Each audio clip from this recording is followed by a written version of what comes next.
How we doing, guys? We're going to change things up a little bit. We're going to let Kent go first. For some reason, he thinks he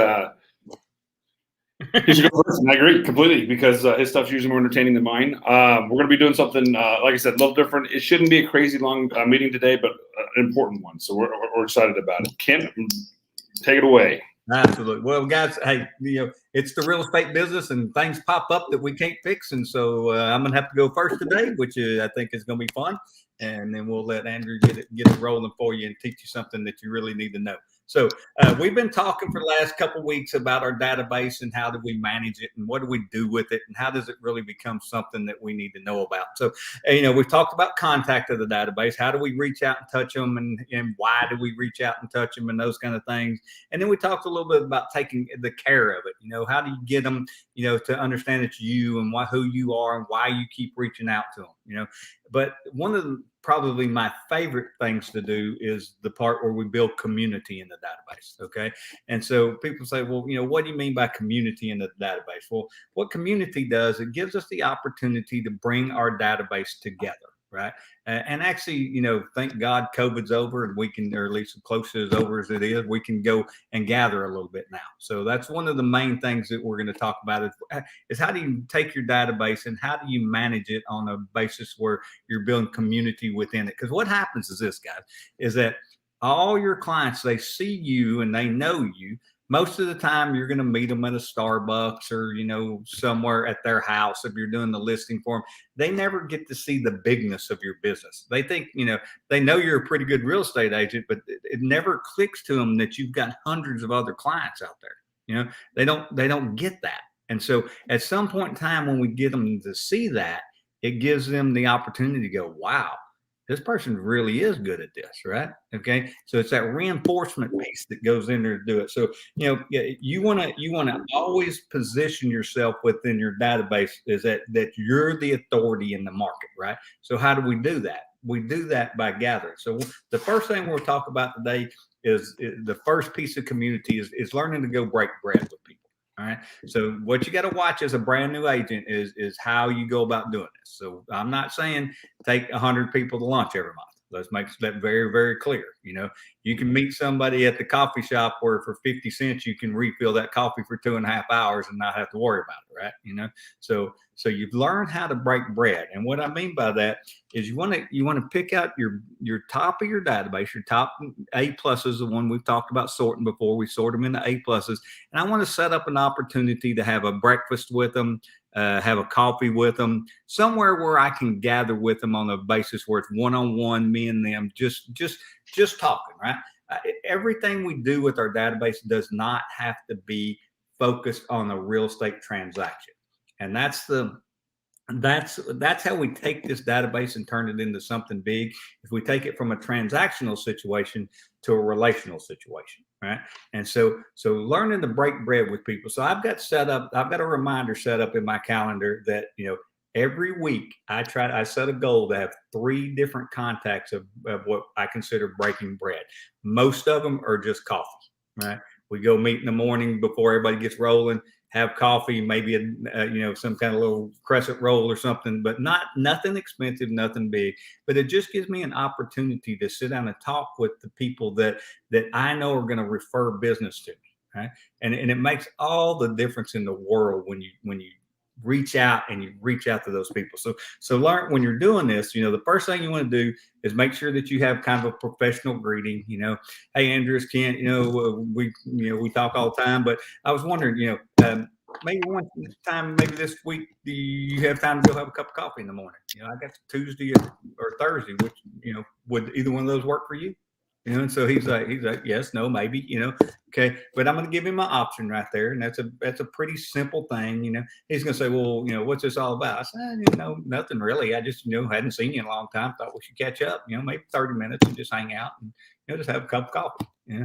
And that's it, and I'm not going to spring something on him when I get there. I'm not going to throw something. Like, I'm just going to get in there and build that relationship just a little bit deeper. Now, when we leave and we're about to say, I can go, oh, by the way, I'm never too busy for your referral. If you're anybody looking to list or sell real estate, please let me know, but I'm just going to have that piece of that coffee with him. So make sure that you keep it very relational.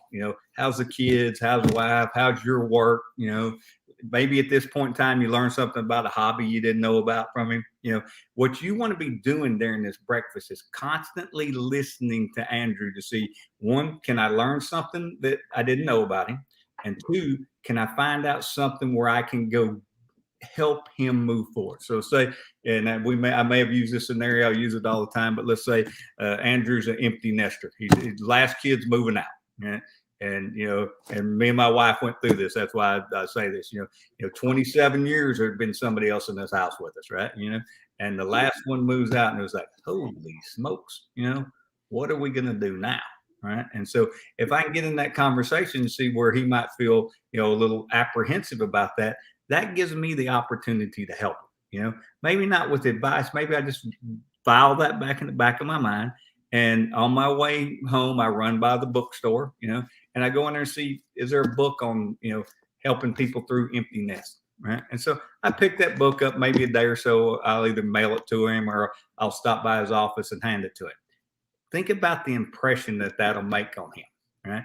That impression is going to be, man, we were just having coffee and he remembered that, And so now what did that do? That just moved me way up on their radar. When they hear the word real estate, they're gonna go, and you gotta know this guy that I've worked with. It's unbelievable, All right. So I'm looking for that the whole time I'm doing. So I'm keeping it relational.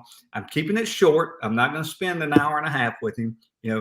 30 minutes. We're gonna sit down. We're gonna have 30 minutes max, just a quick conversation, cup of coffee. Hope life's good. And both of us need to get back to work, right? That's unless it just gets really crazy. But most of the time, we're going to keep it really short, right? Remember, I always have a place in mind when you're calling. When I call him, can you meet at Starbucks or can you meet at the cafe? Whatever, I'm a cafe guy because I get free refills there. But Starbucks, anything that works good and that you think feels their need. Okay. And be real flexible on a location. If he says, well, my favorite place is this, that's fine with me. I'll go to wherever they want to go. So stay real easy and stay real flexible on that, because that's a big piece of what you got to do when you're breaking bread. Now, I will tell you, I got a little group of guys that we go have lunch a couple times a week, and we all get to, but we're all in the business where we work together. So nobody buys each other's lunch or anything, but we still get together, and those guys are great referral sources, So make sure that you keep that on that professional level. So keep those lunches in there. Work, always have business cards with you. If it's the right person, let's say Andrew's a past client of mine. He's been a past client, for maybe he's been in his house 2 or 3 years. I might remember just to bring maybe a one-page CMA or something that shows him the value of his house now than where it was before, And I might accidentally leave that behind for him. Say, oh, by the way, I was doing some research on your neighborhood and popped up, and man, have you seen the value of your home since you bought it 3 years ago? Because they think they know. But when you hand them that little one-page CMA, they're like, "Wow, that's pretty cool." So you can do little stuff like that, but don't try to push that too far when you're doing it. I mean, make sure you got business cards or some way. I love the little new things like Brian has and my kids have on their phone, where I can just wipe my phone by you and all my contact info goes in your phone. That's the coolest thing in the world. So have those things around with you. Make sure you're there, and then while you're there, be sure you're asking questions about them, right? When you're having the conversation, the question, and they're simple questions, how's the wife, how are the kids, how was that vacation? I saw you on Facebook, you were on a vacation here lately. How the vacation? And let them talk to you, right? So make sure that you're working that in a proper manner. And then the next thing I want to kind of go into is after the breakfast is one piece of it. Okay. Now, this is my favorite one. We'll spend a whole lot more time on this because anybody can figure out how to set up a breakfast. Just make sure you set a goal that sometime during the month that you're having 2 to 3 breakfasts throughout the month so you can start working through your database. Make sure you're breaking bread with those people. It's critical that especially your A plus people, you've got to do that to keep them. That gets them so tied into you, it's unreal. All right. Now, this is my favorite one. Okay. And this is what we call a client party, a client appreciation party. All right. So client appreciation parties usually cost a little bit more money to do, but you can do them in an inexpensive manner if you do it right. Okay. So, one of the things that we do every year, the Monday before Thanksgiving, we have what we call Pie Day. All right. So what Pie Day is we go to Costco and we'll turn in an order, and most of my agents just do pumpkin pies because it's the most inexpensive way to do it. They're like $5.60 a pie, and they're bigger than your head. I mean, they're this big around, they're giant, right? And so what we'll do is we'll go to, and we only do past clients at the client appreciation party. These are not people we're trying to talk into. They're not people that are sending me referral. These are past clients. All right. So we invite all our past clients to come by our office. And now we don't deliver them. That's a big deal, guys. We don't deliver them. We have them come to the office, right? Because we want them, once again, to see the bigness of your business. We want them to come in and go. And my favorite one is when they come early in the day and you got, like 250 pies stacked up on the table, and they walk in and go, "Oh my God, how many pies are you going to give away today?" And there may be 10 agents stacking pies there. They don't know that, So our last Pie Day, we gave away, I want to say, almost 3,000 pies. So, I mean, that was an interesting situation trying to give away 3,000 pies in 1,500 square foot office building, but we got it done.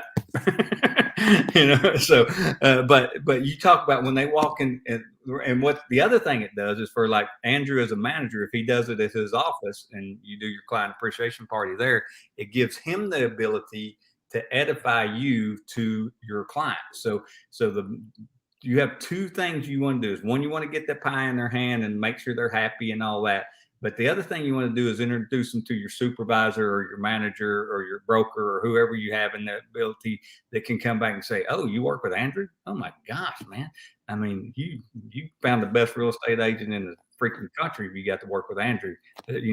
His clients just rant and rave about it. So I can tell you how wonderful Andrew is as his manager or broker, where he doesn't feel comfortable doing that, right? And so it gives you that next little opportunity to do that. So you go in there and you create these client appreciation parties. Now we try to do 2 a year. We try to do one. We do one on the Monday before Thanksgiving, right? And that's Pie Day. And then we always do one somewhere around the 4th of July. Now, in our little town, again, we're trying to not spend massive amounts of money, right? So basically where our office sits, about half a mile away is the multi-purpose football or stadium there, and there's this big lot between, right? And in that lot on July 3rd, not 4th, which is kind of cool, on the 3rd, they have a gigantic fireworks show, right? So what we do is we close our parking lot down, and we set up a little shuttle from another parking lot down the road from us, and we shuttle people up in and we put them in there. And, of course we got, they can bring whatever beverage they want, but, we've got tea and water and that kind of stuff for them. We usually have vendors come in, title companies and loan officers and all that come in and support that thing. And we'll have 300 or 400 people sitting in the parking lot watching this fireworks show, right? It's a great way to bring that community together and put them in, and it costs us very little to nothing to do, right? So there's all these cool little ideas out there that you guys can put together to go do it, but you got to schedule it. The 3rd of July for us and Pie Day, that's on our schedule from the very first day of the year. We know we're going to do it. We know when we're going to do it. We know how we're going to do it, and we do it every year. And I can promise you, those two events, just those two events, create at least a fourth of all of our referrals. Okay. I mean, and guys, I don't care how much it costs you, you got to do them because it's worth it, every penny of it, right? Well, I know we do a Pi Day here, and it's fantastic. One of our agents is a really big believer in it. She does a great job with it. Seeing her clients come in, talk about how great she is, how awesome it is, and like you said, we're seeing those stack of pies makes everybody go, "Oh my gosh, wow, that's awesome." Yeah. Definitely, I agree with you there. Yeah, and and again, one thing it does is it shows them that you're not just some little agent running around out there showing up in your car in a briefcase. That there's actually more to what you do than what is in most of their mind, and that's a big deal. Because again, what the whole concept behind what we're doing here is we're trying to change their mindset just a little bit, right? Right. So you think about these community events, or I mean these client parties. All right. So what does that do? It gives me the opportunity to add 8 or 10 touches to every one of my past clients. Right. All right. So I can now send out a Facebook invitation and create an event for all my people. Right. So they can come sign up for the event. I can go in and I can send an email to all of them, because if, they need to know when Pi Day is, right? They say Monday every year, but we have new clients every year. So we send out an invitation to Pi Day, right? We do it every year. So it gives us another opportunity. And then we'll follow up with them to see if they're going to RSVP, right? So it gives you all these opportunities to contact them, right? And I can tell you, just sitting in that room on Pi Day, it's amazing the number of referrals you can get. Because here, I'll promise you this: when they come to my office and I'm managing and I've got all my agents, they will not, for the life of them, say, never too busy for your referral. Anybody look, I'll ask for a referral from every person that you bring to me. I promise you that. And so we pick up, one thing about my nephew, they decide they're going to move. Oh, cool. Well, you might have your nephew's phone number. I mean, it's amazing. So keep that in mind. Keep that community piece in mind. Some of the simple things you got to remember to do is get your date set early, right?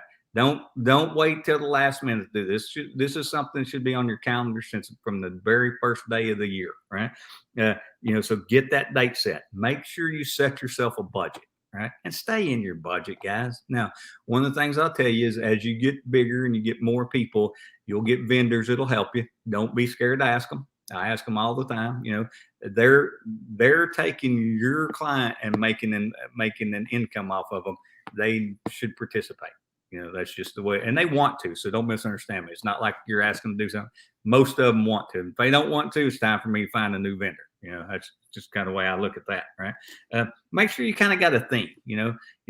Ours are pretty simple. They stay pretty consistent. It's Thanksgiving. And like one year we actually did kind of make it a little more into Christmas, and we had Santa Claus there, and Santa Claus took pictures with the kids. That was kind of fun, and anymore it's just, you don't really have to do anything because, everybody's got camera phones. And it's not like you got to set up some big photography studio, right? And so that works out. But theme it, make sure you do it. But the key thing is make sure you set up and you give people enough time in advance to put it on their schedule. So sending that invitation out. So we start sending invitations out about 60 days prior to the event. And then during that 60 days, we're going to hit them 3 to 5 times with another piece. Did you get your invitation? Are you RSVP? And I don't care if they say yes or no. I want them to come to the event, but I also just want that opportunity to have another contact with them so that they know that they're part of my database. So, building community in your database is everything, guys. You've done all this work. You've learned how to contact them. You've learned how to take care of it over here. Now, this is the next piece of the puzzle that changes the game, right? Is that you go in and you take this and you move this to the next level. Along with this piece of it, and I know I went pretty fast today, but along with this next piece of it, one of the things we're going to do next week is talk about how to build that networking group to a point where you can drive referrals out of the people that you're giving business to on a daily basis. And that's another piece, and you'll be surprised how important that is to the client, the community piece. Because if we're talking about your painters and your plumbers and your lawn guys, and all these people that you're using during the transaction to get these people help. So all of those people are a part of your business, and they're a part of your client's business now because you're bringing them in there, right? And so teaching that networking piece is the next thing we're gonna do. So next week we'll go hard and heavy, and I can spend about 4 hours on that one, but I'll promise you I won't. So Andrew, I'm about 5 minutes. I'm gonna have to cut out. Love you guys. Sorry. Like I said, what we're going to be going over, guys, it's a small, simple form, but it's a very important form, and the form that gets misunderstood quite often. So that's what we're going to be going over. And what Ken said, I just wanted to real quick, while I'm in the process of sharing my screen, what Ken said is absolutely do something. And it, the key isn't be perfect, it's to do something. And as long as you're doing something, that's the important thing. It's going to get bigger and better every year. If it's 5 people the first year, fine. Next year it'll be 8, and then 12, and then 30, and then 80. Just keep growing and keep getting stronger. And that's what we're going for. So, all right, can you see my screen? I can see your screen. Okay, what we're going to be talking about, guys, addendum for sale of other property by buyer.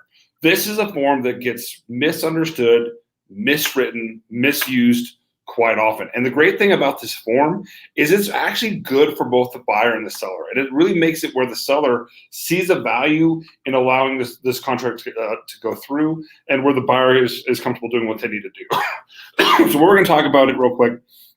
Contract is contingent upon buyer's receipt of the proceeds from the sale of properties. Buyer's property at. This is the address to the property they're selling on or before a certain date. The contingency. If contingency is not satisfied or waived by buyer by the above date, the contract will terminate automatically and earnest will be refunded to the buyer. Notice, date inserted in this paragraph should be no later than closing date specified in paragraph 9 of the contract. You cannot put a later date of closing for the home you're selling than the date that you're buying the current home. The idea is, I've already sold this home, I've got a contract, whatever the case may be, and I think it's going to sell very quickly. If that is not the case, you're going to make sure you have a longer period in paragraph 9. Now, that's difficult to do in this current environment, but the nice thing is, you've got a lot of sellers saying, why would I want to accept this? Why would I do this? Why would I allow this? And the reason is paragraph B. If seller accepts a written offer to sell the property, seller shall notify buyer of such acceptance, and the seller requires buyer to waive the contingency. Buyer must waive the contingency on or before blank day after the seller's notice buyer. Now, 1-2 days. You're not looking for a week, a month, a year. It's going to be a very short time period because we've got another contract in play that we need to worry about. So you're going to have 1 or 2 days, 3 at the most, in my opinion. Otherwise, the contract will terminate automatically and earnest may be refunded to the buyer. So what you're doing is you're telling the seller, here, listen, seller, we've got a contract for you. And they're going to say, listen, it's a long time away. I've got these issues. And you're going to say, listen, I get it. You can still market this property for sale. If another contract comes along, you can tell the buyer you either have to cancel the contingency or walk away. So it's an opportunity where you say, listen, if another deal comes along, we can figure out what to do. Or worst case scenario, we have this contract that we can work on. So it's a great opportunity for both the buyer and the seller in that regard. So one thing there too, Andrew, is that I think people don't realize is that's what creates an active kickout. So yes. When you're looking at your MLS status and it says active kickout, and you're like, what in the heck is that? You know, this document is what creates that. And yeah. What you're saying is, listen, we're going to get an offer. I have 2 days for the current buyer to either say we'll buy it now and close, or we walk away. So it's a great opportunity for the seller to not be stuck in a contract for 90, 100 days, 200 days, whatever the case may be. C, buyer may waive the contingency only by notifying seller of the waiver and depositing blank with escrow agent as additional earnest money. So to terminate the waiver, they need to deposit additional earnest money, and all notices and waivers must be in writing and are effective when delivered in accordance with the contract. Now, it's an important thing to make sure you have done your due diligence with the seller, as the seller, and talk to the lender to make sure, can they continue to buy this home without it? Because if they say we're going to waive our contingency, and the lender says they can't buy the home unless they've already sold the home, then they can't waive the contingency. So you need to understand that and have that knowledge and have had that conversation with the lender. And I would say something about C here also is, I personally, as the buyer's agent, I'm going to make that number as low as I possibly can and hope that my seller's agent doesn't really understand this document and it gets through. Yes. As the seller's agent, that's going to be 1%. Yeah. Exactly. And it's true of everything. It's either a good deal or a bad deal, depending on which side of the deal I'm on. Yeah. And if I represent the buyer, I want the small number possible. If I represent the seller, I want a pretty good number because I want them to be serious because they're putting up additional earnest money. If this deal bombs, they can't use the excuse, I couldn't sell my house. Yeah, $100 is not going to change anybody's mind. They'll give you $100, and that's. But if it's $3,000, that's a different deal. Absolutely. Paragraph D: if buyer waives contingency and fails to close and fund solely due to buyer's non-receipt of proceeds from buyer's property described in paragraph A, buyer will be in default, and if such occurs, seller may exercise remedies specified in paragraph 15 of the contract. That's where your options are: sue for specific performance, or take earnest money as liquidated damages. And by adding an additional number in paragraph C, we've added to that liquidated damages to make it more beneficial for the seller if anything does go wrong. Paragraph E: for purpose of this addendum, time is of the essence. Your compliance with the times for performance stated herein is required. So, and that's the thing, is it has to close on or before a certain date. If it doesn't close and they don't terminate, it's still going. So, as I said, guys, it's a small form. It's not crazy difficult, but there's some spots where people really have hiccups on where to put, what to put, how many days in paragraph B, how much money in paragraph C, what address you put in paragraph A. I've seen a lot of times where people have put the address of the property they're purchasing rather than above that on the address line. So as I said, it wasn't a crazy difficult one today, but one that I think is extremely, extremely important to discuss. And here's the other thing I tell you, as a buyer's agent, and one of the things that happens is the seller or your buyer will say, "Yeah, I want to move, but I'm not putting my house on the market till we find another one." Yeah, it's terrifying. Bad idea. Because if you come into me and you bring me this contingency, right, and I'm the seller's agent, the very first thing I'm going to do is look that address up and see if it's on the MLS. If it's not on the MLS, you ain't getting this. And so is your seller. Yeah. Trust me. Every time I've dealt with a contingency, the sellers have done an amazing amount of research and know what the property is, where it's at, if it's overpriced, if it's underpriced, what's going on with it, why isn't it moving. They don't think in the world of 2021, they don't have access to that information. Because what's online? No, it's not, because I don't see it. And that's critical, guys. So when you're dealing with your buyer, and a lot of times, people that have buyers are relatively new at this, and I just had one come up this past week, which was interesting. A lot of stuff was going wrong. Agent's pretty new. I mean, every 5 minutes it's like, what I do. And the thing about this is, one, that's why you come to these, so you're educated and know what to do. Now we're never too busy for you to call us and ask a question. So don't misunderstand what I'm saying. But what I am saying is, I want you to be comfortable with what you did, right? And then come back to me, because that's what I'm going to say to you. Call me. I'm saying, what have you done? Okay. What does it say in the contract? Okay. And how does your client feel about it? Right. And, and if I know those three things, I can help you. If I don't know those three things, I can't help you. Right? And it's amazing how many times the clients are not involved or have not been told.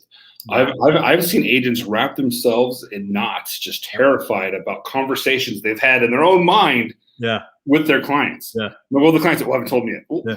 Your client may not care. They may care, but you worrying about it isn't going to solve the problem. I got a really simple rule. If it's after 8 o'clock or on Sunday, then there's no reason to tell me, because there's no reason for both of us to lose sleep over it. So exactly. Tell me Monday morning and we'll fix it, because there ain't nothing I can do after 8 o'clock or on Sunday. So absolutely. But guys, pay attention to this stuff. This stuff is important, and the more you do this, the more you're going to see these things. And what you're going to find out is that you're working with agents out there that have no clue what that addendum mean. I mean, that they have no clue. They don't know. They read it, but they don't understand. That, I'm gonna tell you, the majority of them don't realize that it creates an active kickout. Well, and that, like you said, they have not put it on the market. Right. So you're going to sit there telling me I need to sell my home first, but you're not even actively trying to sell your home. Well, I'm gonna. Yeah. Great. Yeah. I'm gonna take a chance as a seller when I've got 15 other people that are willing to buy it. And exactly. And that's the only time I'm seeing those things work right now is when I've got, it's it's got an executed contract. We're closing in 12 days. Well, yeah, and that's what I want. And so really what I'm going to ask when I see it is, one, is it on the market? Two, is it under contract? Where do we stand in the option period? If we're past the option period, I'm way more likely to try to tell my client that, this is pretty good. We got through option. They're probably not going to terminate unless something falls apart in financing, And so you got a pretty good shot at getting it done if they're past the option period. Absolutely. So, yeah, those are simple questions that and I'm telling you, it makes you look like a rock star to your client when you sit down with them, especially your seller, and say, let me find out these three things. Well, and the scary thing is how many times the buyer's agent doesn't know the answer to this question. That's right. That's exactly right. Yeah. Well, I think it's listed. What you think? What does that mean? Does it have an MLS number and are your sign in the front yard? Yeah, absolutely. Well, guys, I got to cut out. Andrew, man, this is fun today. I enjoyed it. It was Absolutely sweet, but it was good content, my friend. Absolutely. So, all right, guys, y'all have a great week. I'll talk to you. We'll see you guys next week. Have a good one.